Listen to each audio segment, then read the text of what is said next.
بسم الله الرحمن الرحيم.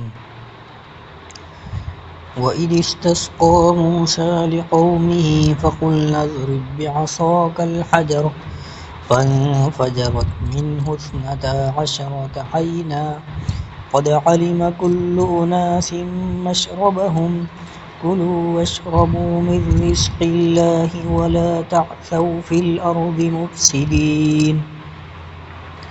وإذ قلتم يا موسى لن نصبر على طعام واحد فادع لنا ربك يخرج لنا مما تنبت الأرض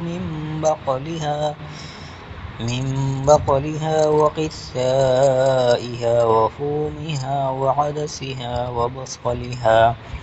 قال أتستبدلون الذي هو أدنى بالذي هو خير اهبطوا مصرا فإن لكم ما سألتم وضربت عليهم الذلة والمسكنة وباءوا بغضب من الله ذلك بأنهم كانوا يكفرون بآيات الله ويقتلون النبيين بغير الحق ذلك بما عصوا وكانوا يعتدون. صدق الله العظيم.